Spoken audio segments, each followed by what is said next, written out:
que a posse ela é praticada hoje. Qualquer cidadão que tenha, que atenda as condições mínimas, né, atenda as exigências legais, faça o exame psicológico, laudo de tiro, maior de 25 anos, aí tem que passar tirar a ficha corrida da pessoa, ver se ela não tem nenhuma pendência judicial, nenhum processo que pede para ela de ter a posse de uma arma em casa. Ela faz esse processo, vai numa loja, compra a arma, registra na Polícia Federal, que faz o controle disso, né, e leva ela para casa. Se ele entender que ele está sob ameaça, que ele realmente necessita portar uma arma sempre junto com ele pode ir na Polícia Federal e pleitear esse direito à posse. O direito ao voto é uma conquista, e é uma conquista que demorou muito tempo pra gente conseguir. Por isso eu quero que você entenda que a minha intenção quando eu faço essa análise, apesar de eu ter os meus processos pessoais, apesar de eu ter as minhas crenças, de você estar assistindo agora um vídeo de uma pessoa que tem crenças muito fortes, eu acredito que o voto é livre e o voto só precisa ser consciente. As pessoas só precisam estar conscientes do que elas estão fazendo. Isso é o mais importante. Uma das minhas jornalistas favoritas escreveu um artigo pro El País recentemente chamado Como Sobreviver a Tempos Brutos. Nesse artigo, além dela fazer uma análise muito minuciosa e muito interessante do cenário político atual no Brasil, dessas eleições, porque o cenário político vai além das eleições, galera, isso é bem importante. Nesse texto, Eliane Brum nos chama a atenção para o fato de que as eleições de 2018 estão sendo as eleições do contra. Ou seja, o brasileiro não tá nem votando mais pró-Bolsonaro ou pró-Haddad. A gente tá votando contra o PT ou contra o Bolsonaro. Eu diria mais, eu diria que essas eleições são as eleições da arma. Essas eleições são sobre o armamento da população. E não dá pra negar, nessas eleições de 2018, a proposta mais forte que foi falada é o armamento da população. Ou seja, liberar a posse e o porte de armas no Brasil. São coisas completamente diferentes. Uma coisa é liberar a posse de armas, você pode ter uma arma. Outra coisa é a gente liberar o porte de armas. Você pode ter uma arma e você pode levar essa arma para vários ambientes. Pode estar carregando a própria arma. Uma consciência que a gente tem que ter é que a proposta do Bolsonaro é pelo porte de armas. Ou seja, a ideia dele é que a gente tenha mais armas circulando na sociedade em vários ambientes. Cada um seja realmente ali dono do seu rolê. Qual é o processo? Eu chego, eu quero comprar uma arma, eu tenho dinheiro. Você tem que apresentar a cópia da identidade, uma foto 3x4, entendo, comprovante de residência e de ocupação. O que é um comprovante de ocupação? Tem várias situações, eles aceitam até declaração de empresa, contra-cheque, contrato social, quando é empresário. Se for inativo, pode ser um comprovante do INSS, se é do lar, uma declaração, ou não, né? A pessoa pode ser estudante também, tem comprovado aí que tem essa ocupação, entende? Não é bem trabalho, ocupação lícita. E depois, avaliação psicológica. Essa avaliação psicológica, ela é feita aí? Não, é com um psicólogo credenciado pela Polícia Federal. A gente tem uma relação aqui, a pessoa escolhe, liga, agenda e faz. E a mesma coisa com o teste de aptidão, que é um teste com arma, né? Liga para um instrutor de tiro e faz a avaliação. Armar a população é uma proposta. Eu posso não gostar, eu posso ficar brava, eu posso bater o pé, eu posso dizer que isso tá errado, que não pode. Mas, sim, infelizmente, ou felizmente, não sei, isso é uma coisa muito subjetiva, armar a população é uma proposta. E precisa ser respeitada como uma proposta. E uma coisa a gente tem que reconhecer, não só é uma proposta, como é a proposta mais forte das eleições de 2018. E essa proposta é do Bolsonaro. É a proposta que as pessoas mais debateram e tem um monte de gente se relacionando muito bem com essa proposta. Até aí tudo bem. Propostas são propostas. Aí quando eu daqui, Daniel, vejo que essa é a proposta mais forte nas eleições de 2018, eu fico imaginando comigo qual é o tipo de sofrimento e qual é o tipo de violência que esse meu povo brasileiro está sofrendo em vários lugares do Brasil para que uma proposta que seja o armamento da população e que foi o carro-chefe desde o início da campanha do Bolsonaro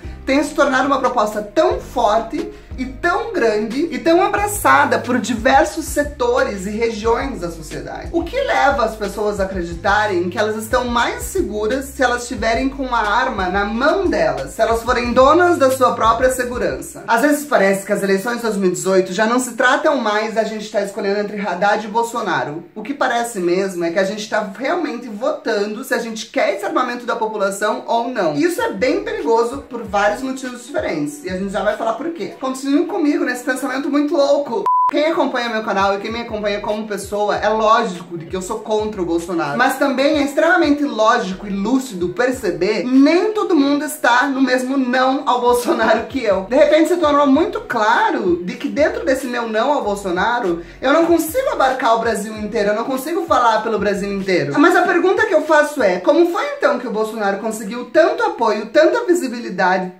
tudo isso que ele tá conseguindo, tendo como carro-chefe uma proposta que tem a ver com armar a população? Eu, e talvez algumas pessoas que estão aí me assistindo agora, tenho o privilégio de viver numa casa aqui que é relativamente tranquila, num bairro que eu olho aqui pra rua e eu vejo que esse bairro é relativamente tranquilo.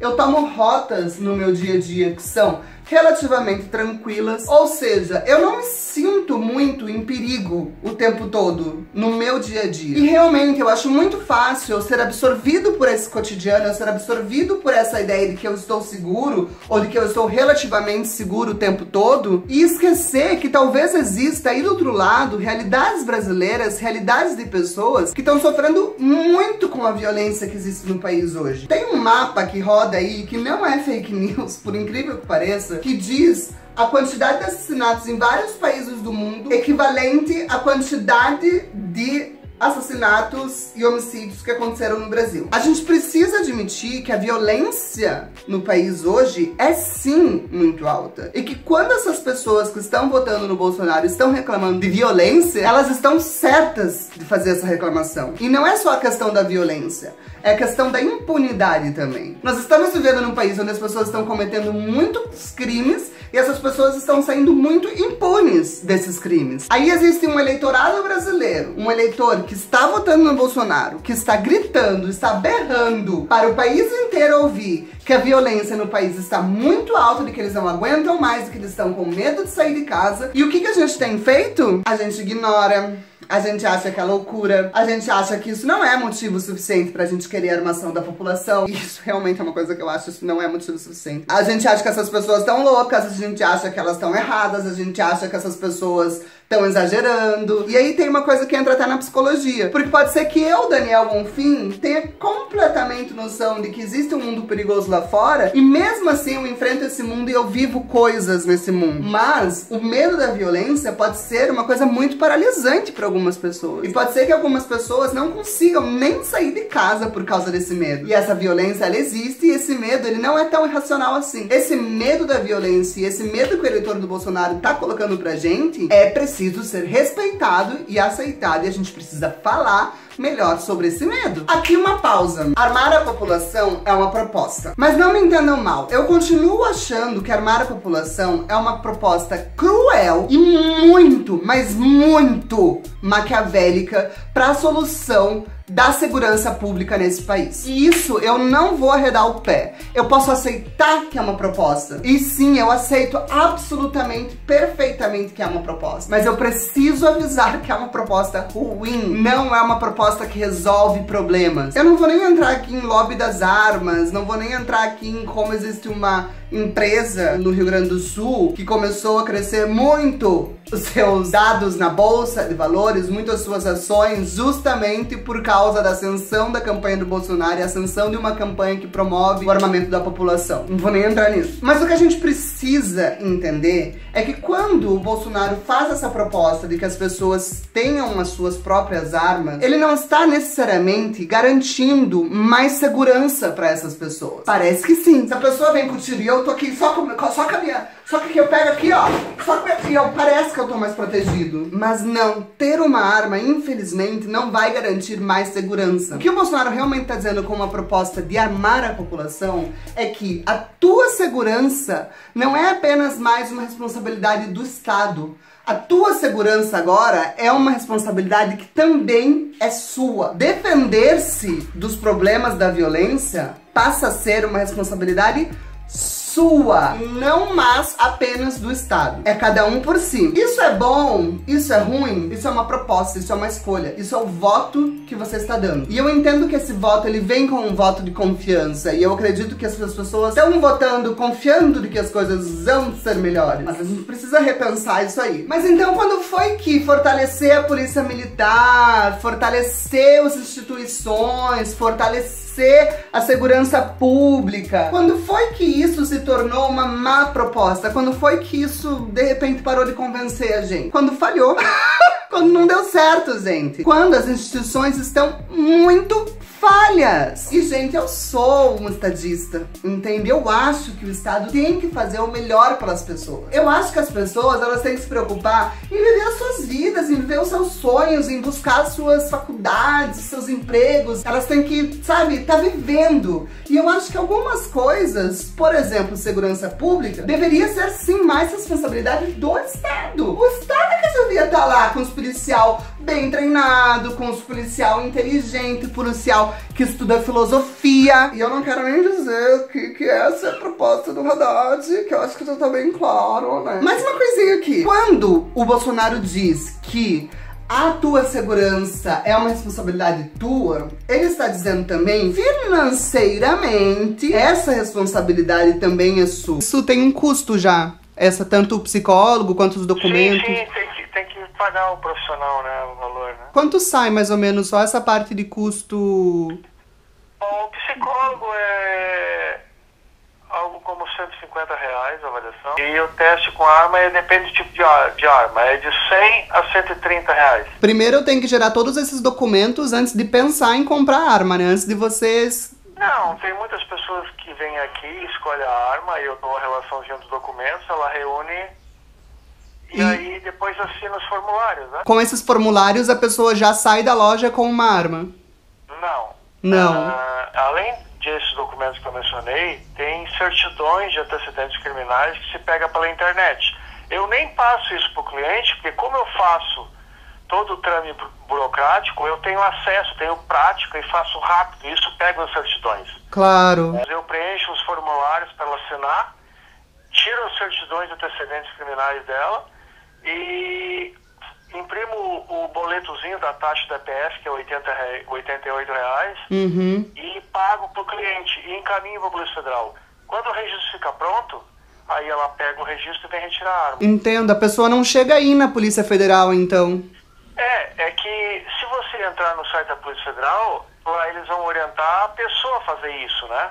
Mas eu faço isso para a pessoa para ser mais ágil, mais rápido, entende? Claro. Eles vão verificar lá se a pessoa não tem nenhuma restrição, se não tiver, eles autorizam a compra, né? Pedem a nota fiscal e aí entregam o registro para a pessoa retirar. Mas existe... Ela recebe ainda uma licença de trânsito para levar a arma daqui para casa, né? Isso é para compra, registro e para ter em casa ou no trabalho se a pessoa é gerente ou proprietário. O preço da arma, né? Porque a pessoa ela vai também ter que pagar por essa arma, né? Sim. Pra loja. Quanto tá uma arma hoje, assim, de defesa pessoal? Varia de quanto a quanto o valor? A partir de R$2.600 uma arma para defesa pessoal. Então ela teria que tirar do orçamento dela, reservar um valor também pra comprar essa arma, né? Porque... sim, sem dúvida, né? Porque ela tem que pagar por essa arma, né? O governo não vai pagar por essa arma. Armas custam dinheiro. Ninguém dá. Não vai chegar aí no teu correio, opa, você ganhou a sua própria arma. Não. Uma arma, eu não sei aí como é que tá hoje em dia. Não sei qual é a proposta do Bolsonaro, que tipo de arma ele quer liberar pra população. Como que essa empresa que tá agindo por trás da campanha dele tá programando essa grande venda, né, de armas pro Brasil. Equipamentos de última geração e altamente precisos produzem peças que compõem os cerca de 500 modelos de armas do portfólio da Taurus. Mas ela custa dinheiro, ou seja, além disso tudo, você tem que entender que você tá votando por você gastar uma parte do seu orçamento com a sua segurança. Pensou nisso? Pensou no teu bolso, bebê? Porque você vai gastar. E ela é cara. É porque os valores eles são diferenciados. Por exemplo, tem o valor do comércio, que é praticado um preço, né? As armas são vendidas e revendidas pelo comercializante, que são as armas de calibre permitido, para defesa pessoal, né? Que aí é uma finalidade, que é a defesa pessoal. E aí o civil vai lá, compra e registra na Polícia Federal e que presta direto no comércio, né? Entendi. Então vai variar de loja para loja como se fosse um mercado normal. E de pistola para revólver?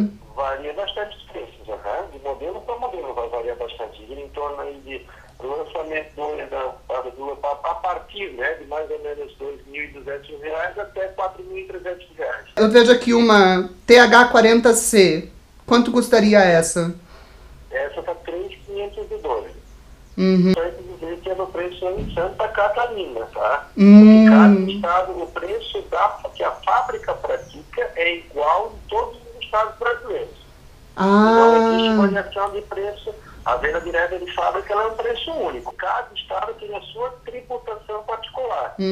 Caso então, fosse... no Rio de Janeiro ela vai sair bem mais cara do que em Santa Catarina, porque ela retira mais impostos. Agora, se você tá disposto a tirar R$5.000 do seu orçamento pra você se sentir mais seguro tendo a sua arma, escolhas. Vote consciente. Vote consciente do que você tá fazendo. É tudo que eu peço. Só vote consciente. Se o povo votar consciente, gente, não tem treta. Ou seja, gente, eu entendo perfeitamente como ter uma arma é uma proposta legítima e é uma proposta que pode resolver os problemas de segurança pública. Vai que. Até aí, tudo bem. Dei minha opinião aqui, você pensa do jeito que você pensa, eu penso do jeito que eu penso. Conversamos. Só que é nesse momento do espaço do tempo que acontece uma coisa completamente inaceitável, que já está acontecendo e que a gente precisa falar sobre. As armas nem foram liberadas ainda. O Bolsonaro ainda nem venceu. E já começaram a acontecer ataques a minorias nesse país. E aqui eu quero fazer um parênteses muito sério sobre minorias, porque as pessoas pensam que minorias, a gente fala, minorias é pouca gente. Não é pouca gente. Minorias são negros, minorias são idosos, minorias são deficientes físicos, minorias são LGBTs, minorias são mulheres. Minoria é tudo uma classe de pessoas que em algum momento na escala de poder social elas saem em desvantagem. E daí tem as pessoas que têm mais vantagem, as pessoas que têm menos vantagem, estudando desse todo esse rolê, tem todo um rolê. Se a gente pegar só negros e mulheres, a gente já tá falando da segurança de muita gente. Tá acontecendo uma coisa que eu acho que até mesmo nem Bolsonaro poderia ter imaginado dentro da ingenuidade dele de que armar a população é muito legal! Dentro dessa mente dele, né? Eu acho que nem mesmo ele esperava que isso fosse começar a acontecer. Eu não sei quem essas pessoas são, eu não sei de onde elas são, eu não sei como elas são, nem como elas se vestem. Mas essas pessoas existem. Existem pessoas no mundo que vivem dentro do ódio. E essa pessoa nem é o eleitor do Bolsonaro. Essa pessoa é o seguidor do Bolsonaro. Porque isso tem que ficar bem claro. O Bolsonaro é um fenômeno de internet. O Bolsonaro, ele conseguiu, no decorrer da vida dele, política e principalmente depois dos últimos anos, uma base de fãs e uma base de seguidores fiéis e muito fanáticos. E eu posso até entender que o Bolsonaro talvez tenha percebido de que várias coisas do discurso dele não combinam mais com o Brasil. E eu acho que ele reduziu bastante de coisas que ele já disse no passado em relação a gays, a mulheres. E assim, gente, se eu tô aqui, eu não sou a favor da mudança, da evolução pessoal de cada um, e se eu não for entendedor de que o Bolsonaro pode sim sim, ele e talvez parte do eleitorado dele, das pessoas que estão em volta dele, ter evoluído algumas coisas pontuais em relação a direitos humanos, muito para ganhar voto, né? Muito para conseguir entender esse eleitorado e conseguir abarcar mais votos, né? De mulheres, de gays, de LGBTs e de negros, enfim, porque ele percebeu que ele ia precisar dessa força do Brasil junto com ele também. Mas as pessoas fanáticas por ele começaram a seguir ele, não agora, elas começaram a seguir ele por causa de várias coisas que ele disse no passado. Existe um grupo de pessoas preconceituosas, de má índole, odiosas e maldosas que está sim dentro do coração da campanha do Jair Bolsonaro. Isso a gente não pode mais fingir que não tá acontecendo, gente. Não dá mais. E quando eu falo isso, eu não estou de forma alguma falando de todo o eleitorado do Bolsonaro. Tem muita gente de bem, gente de ótimo coração que vai votar nele. Gente, os crentes estão com ele, os evangélicos. Você já viu um evangélico? Você já teve um amigo evangélico? Evangélico, gente, é uma fofura. Tem não, né? Como qualquer igreja, como qualquer classe, como qualquer pessoa. Mas eu tenho um amor muito grande por evangélicos, porque eu tive a oportunidade de conhecer alguns evangélicos na minha vida que foram essenciais, assim, pro meu desenvolvimento como pessoa, como ser humano. Todos esses evangélicos sempre souberam que eu era gay, sempre respeitaram isso, sempre foi muito legal a minha relação com os evangélicos. E eu não gosto dessa demonização dos evangélicos que rola por aí. O que eu acredito que pode estar acontecendo é uma espécie de ingenuidade. Existem muitas pessoas votando no Bolsonaro a partir de um lugar de ingenuidade e que sequer sabiam, por exemplo, que elas iam ter que comprar por essas armas, porque o Bolsonaro não tá falando isso pra elas. O Bolsonaro, ele tá surgindo apenas como um grande salvador da pátria. E isso é muito perigoso, porque se você tem um pouquinho de maturidade na vida, se você já viveu algumas coisinhas, você sabe que não existe salvador da pátria na tua vida. Não existe isso. Tudo é com muita luta, tudo é com muito esforço. Não existe esse fácil que o Bolsonaro tá propondo. Porque assim, ó, gente, quando um grupo de pessoas, de repente, começa a acreditar que o Haddad vai distribuir chupetas com bicos no formato de pênis nas escolas, isso não é uma questão de burrice, como muitas pessoas estão falando, ignorância. Não, gente, isso é uma ingenuidade muito grande, muito grande. Honestamente, eu sinto até um pouco de pena dessas pessoas que estão acreditando nisso. Como? É muito ingênuo, entende? Olha, eu acho que é um consenso geral que a internet foi um grande modificador das relações humanas. A internet permitiu que pessoas pudessem encontrar pessoas com os mesmos interesses que elas. Jardinagem, tênis, futebol, música, filmes, séries, teatro. Mas pense comigo, e se o meu interesse pessoal é odiar pessoas? E se o meu interesse pessoal é odiar mulheres por serem mulheres, odiar negros por serem negros, odiar gays por serem gays?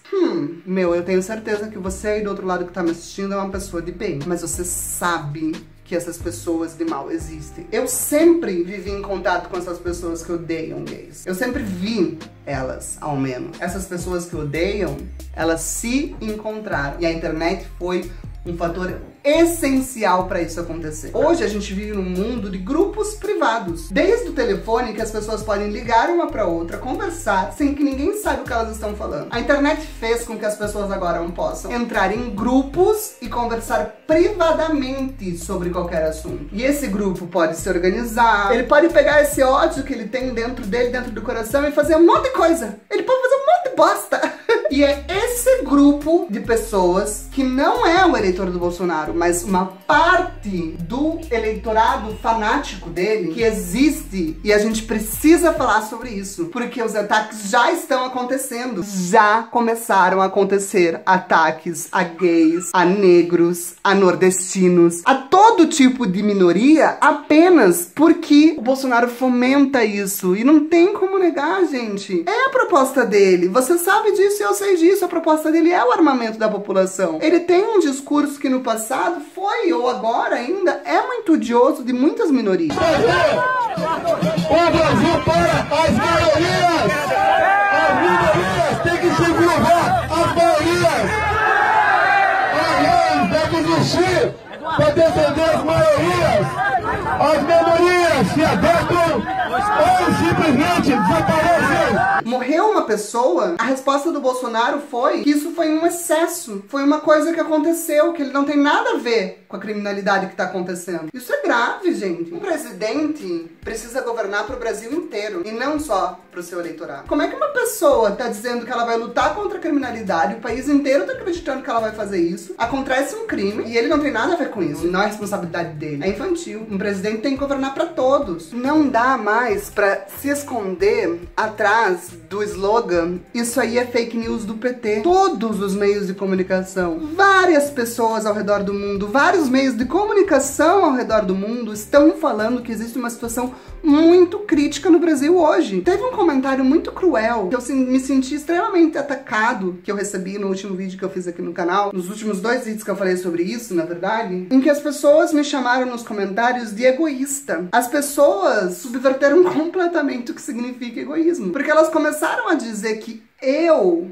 estou sendo egoísta porque eu estou pensando na vida das minorias. Tem noção do quão subversivo é isso? É a mesma coisa que você acusar uma pessoa pobre de ser egoísta por não compartilhar o seu dinheiro com os ricos. É a mesma lógica. Se você precisa de um exemplo econômico, você está dizendo para uma pessoa que tem pouco, que tem menos do que outras pessoas, de que ela está sendo egoísta. Não está pensando no bem de todos, no bem dos ricos, no bem da maioria. Quando, no fundo, quem não está pensando no bem da maioria é quem tem já os direitos, quem tem já alguma coisa, casa própria, carro, comida, quem tem tudo isso, que não pensa nas pessoas que não têm tudo isso. Isso pra mim é o egoísmo. Ou seja, eu estou preocupado com vidas de pessoas e eu estou sendo egoísta, porque eu fico pensando só nas minorias e eu não penso no bem maior, que é a economia do país. Mas a gente precisa estar ligado porque todas as propostas do Bolsonaro partem da ideia de Estado zero. Isso a gente tem que ficar bem claro. Até agora nós temos vivido um país com SUS, com escola pública, com um monte de serviço público, com um monte de coisa, e ele tá falando que tudo isso é errado.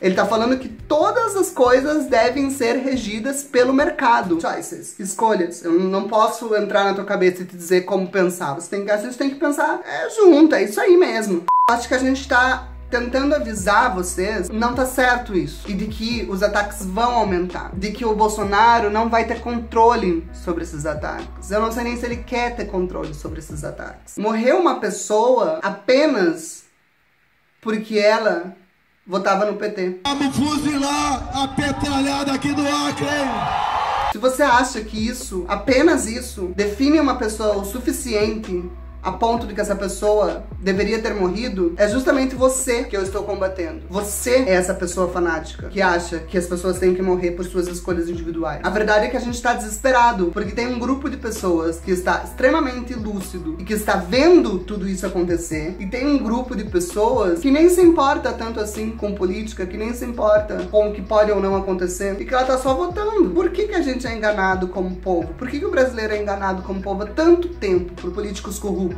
De todos os lados. Porque a gente é ingênuo. E porque a gente vota inconsciente. E porque agora pode parecer muito bonito e muito fácil aparecer uma pessoa que diz ter a solução. É uma delícia! É uma delícia quando alguém chega pra gente e diz qual é a solução dos nossos problemas. Fácil esse caminho. Esse caminho desconsidera que o Brasil é um país complexo, cheio de coisas acontecendo, cheio de realidades completamente diversas. E qualquer pessoa que chega com... Não, isso aí é fácil, eu vou fazer assim, assim, assim. Isso aí é fácil. Qualquer pessoa que chega com esse tipo de proposta simples e que parece muito fácil, muito dizer, chega lá e vai resolver o Brasil, a gente precisa desconfiar. Eu acho que o que eu quero dizer é que eu entendo você.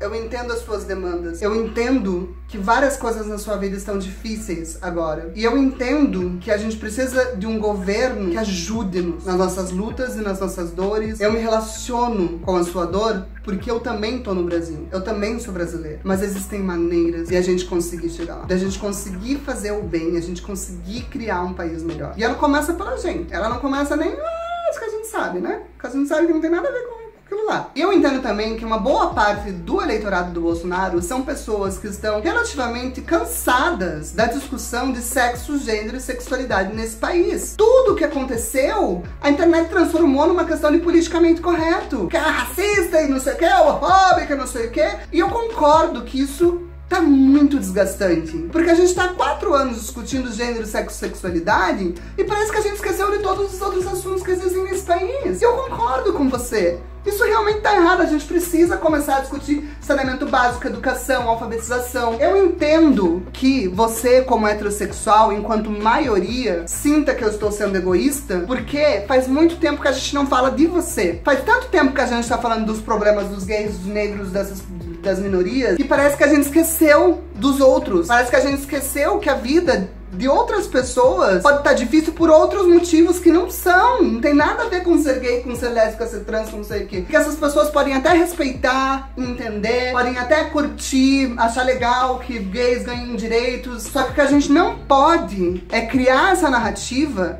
de que eu estou sendo egoísta. A gente não pode criar uma narrativa de nós contra eles. Existe uma narrativa de que nós é que estamos dominando o debate público, quando existem outros assuntos no debate público que não tem nada a ver com esse debate que a gente tem feito no Brasil nos últimos 3 anos. E a gente precisa aprender a passar por esse debate e começar a debater outras coisas enquanto esquerda. A gente precisa trazer essa iluminação que a gente trouxe pro mundo em relação a ser gay, ser lésbica, ser trans, LGBT, mulher. Toda essa iluminação, a gente precisa trazer essa iluminação para outros campos da sociedade, para que todo mundo tenha o benefício da filosofia e do pensamento, não só os que estudaram. Agora, viver num país que investiu em educação, que falou educação é o futuro, educação é o melhor, vamos colocar os nossos filhos na escola, vamos fazer nossos filhos fazer faculdade, vamos pagar a faculdade para nossos filhos. E agora nossos filhos estão inteligentes, estão dizendo que tudo isso está muito errado e a gente não vai ouvir os nossos filhos, Brasil, porque há uma hipocrisia. Você fala que você quer mais educação,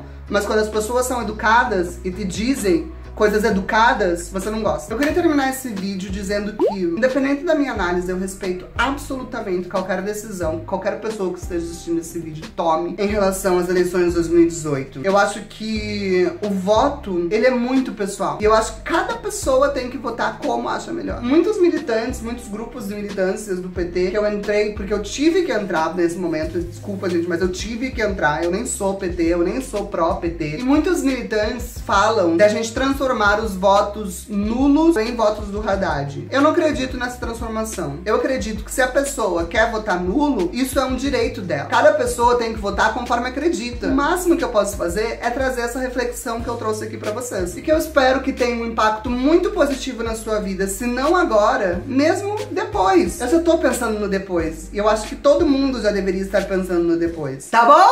É isso então. Espero que vocês tenham gostado. Vamos continuar curtindo, gente. Vamos continuar curtindo o mundo, tudo nós, independente dessas eleições. A vida vai continuar. Não chorem, não se degradem. Existem essas palavras que não. Não vamos ficar tristes, vamos ficar felizes. Esse é o momento de cura, de iluminação. Esse é o momento onde várias pessoas vão perceber o que tá errado. A gente não quer violência, a gente quer paz. Se a gente não fizer um movimento por paz no mundo, se a gente não chegar com uma flor pra conversar com a nossa mãe, com o nosso pai, que é pró-Bolsonaro, se a gente, Bolsonaro, não chegar com uma flor pra conversar com os petistas, se a gente não fazer um grande movimento de paz agora, a gente tá indo pra uma 3ª guerra mundial.